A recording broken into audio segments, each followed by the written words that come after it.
پہ ہمارے یہاں آپ نے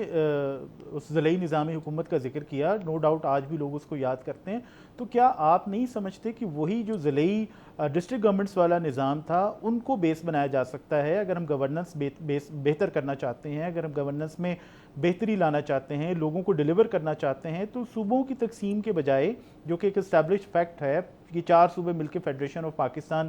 بنا رہے ہیں، تو اس کے بجائے ایک ضلعی نظام حکومت لایا جائے یا پاور کو آپ کہہ لیں کہ نچلی سطح پر لے جایا جائے، اس کے اوپر فوکس کیا جانا چاہیے، بجائے کہ یہ ایک جو اسٹیبلش حقیقتیں ہیں جو پاکستان کے عوام کی سیاسی جماعتیں اس کے لیے جدوجہد کرتی رہی ہیں، چاہے وہ عوامی لیگ ہو، چاہے وہ اے این پی ہو، پیپلز پارٹی ہو سندھ کے حوالے سے۔ پنجاب میں تو خیر ایسی کوئی جماعت آئی نہیں کبھی جس نے پنجاب کی بات کی ہو، اور آپ کا اس حوالے سے بھی خاص موقف ہے پنجاب کے بارے میں، اور بلوچستان کی جماعتیں جو ہیں وہ بھی بات کرتی رہی ہیں صوبے کے حقوق کے حوالے سے۔ تو صوبے کے حقوق کا معاملہ جو ہے اگر وہ نہ چھیڑا جائے، یعنی کہ 18ویں ترمیم، اور اگر ہم پاور کو نیچے لے کے جائیں تو وہ کیسا رہے گا؟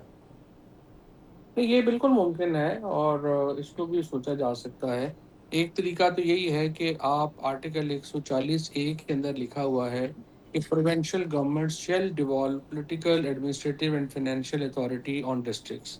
اب یہ صوبے جو ہیں انہوں نے یہ امپلیمنٹ نہیں کیا، لہٰذا ایک تو ہم یہ کر سکتے ہیں کہ یہ اختیار جو ہے یہ صوبوں سے لے کے وفاق کے پاس آ جائیں، اور پورے ملک میں ایک ہی لوکل گورنمنٹ سسٹم جو ہے وہ آپ لیں، اور اس کے نتیجے میں صوبے جو ہیں ان کو آئین کے تحت یہ ان کے لازم کیا جائے کہ وہ پروونشل فائنانس کمیشن جو ہے وہ ڈسٹرکٹس میں دیں گے، اور اس کے بعد جو ایڈمنسٹریٹو پاورز ہیں وہ بھی آپ کر دیں نیچے، لیکن اس کے لیے آپ کو وقت لگے گا، لیکن کیونکہ یہاں پر ظاہر ہے کہ سیاسی جماعتیں سیاسی بدعنوانی بھی تو کرتی ہیں نا، کہ ہر سیاسی جماعت چاہے وہ پنجاب ہو، کے پی ہو، بلوچستان ہو، سندھ ہو، ایسا بلدیاتی نظام لانا چاہتی ہیں جو کہ انہیں سوٹ کرتا ہو۔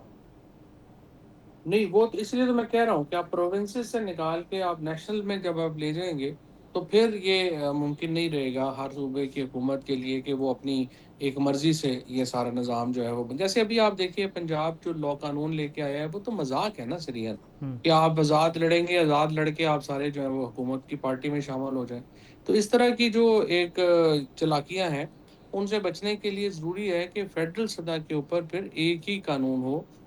جس کو سارے جو ہیں وہ کر سکیں، مل سکیں، اور اس کے مطابق جو ہے وہ ہم آگے بڑھ سکیں۔ دوسرا طریقہ، پھر ایک اور طریقہ جو میرے ذہن میں آتا ہے وہ یہ ہے کہ ہم سب پروونس بھی بنا سکتے ہیں، یعنی آپ جو اختیار ہے وہ آپ ڈویژن کی سطح کے اوپر یا 2 ڈویژنوں کو ملا کے یا 3 ڈویژنوں کو ملا کے آپ اس کو جو آپ انتظامی اور فنانشل اختیارات ہیں وہ آپ ان کو دے دیں، اور آپ کا جو صوبہ ہے اس میں گورنر برقرار رہ جائے اور چیف منسٹرز جو ہیں وہ نیچے چلے جائیں، اسی طرح سے اسمبلیاں بھی جو ہیں وہ نیچے چلی جائیں۔ سب پروونسز ہو سکتے ہیں۔ انڈیا نے ہریانہ میں اور چندی گڑھ میں اسی قسم کا نظام کیا، جہاں پہ چندی گڑھ جو ہے وہ ہریانہ کا بھی کیپٹل ہے اور پنجاب کا بھی کیپٹل ہے، اور وہاں پر انہوں نے کافی چیزیں جو ہیں وہ اکٹھی بھی رکھی ہیں۔ سو ایک سب پروونس کا آئیڈیا بھی ہے کئی جگہوں کے اوپر، آسٹریلیا میں بھی کئی جگہوں کے اوپر ہے، سو یہ بھی ایک دیکھا جا سکتا ہے۔ لیکن دیکھیے جو بھی آپ نے سب سے امپورٹنٹ بات یہ ہے کہ دیکھیں نا، اگر آپ سندھ میں جا کے کہیں کہ جی آپ نے علیحدہ صوبہ ہو جائے گا، کراچی علیحدہ ہو جائے گا،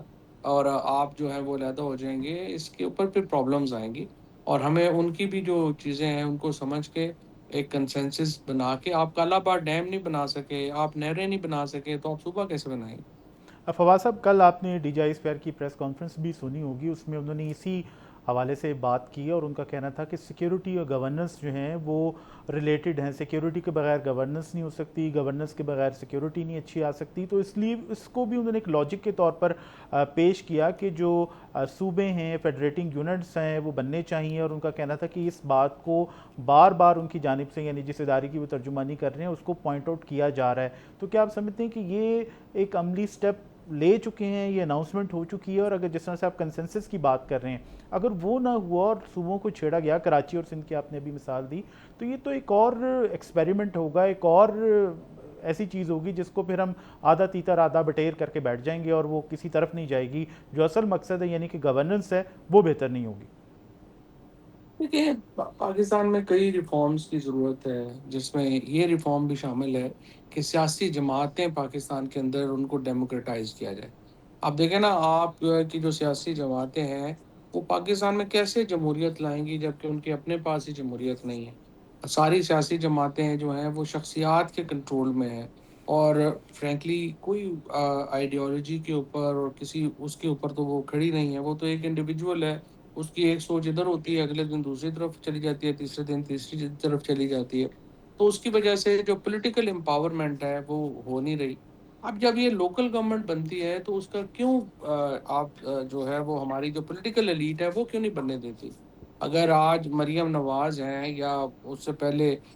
پی ٹی آئی تھی یا اس سے پہلے پیپلز پارٹی ہے, وہ کیوں پولیٹیکل پارٹی کیوں لوکل گورنمنٹ نہیں بننے دیتی؟ وہ اس لیے نہیں بننے دیتی کہ پھر ٹکٹ کا فیصلہ تو ڈسٹرکٹ کے لوگ کریں گے نا. پھر تو ٹکٹ کا فیصلہ ڈسٹرکٹ گورنمنٹ کرے گی, پھر تو اوپر والوں کی خوشامد نہیں رہے گی. بادشاہت لہٰذا ختم ہو جائے گی. بادشاہت ختم ہو جائے گی. سو سب سے بڑی پرابلم جو امپاورڈ سسٹم کے اندر ہے وہ پولیٹیکل پارٹیز کو ہے, وہ فوج کو نہیں ہے. فوج تو چاہ رہی ہے ڈیولوشن ہو, چیزیں ہوں اور لیڈرشپ نکلے. سو اس لیے یہ بھی پرابلم ہے کہ ہمارے ہاں جو پولیٹیکل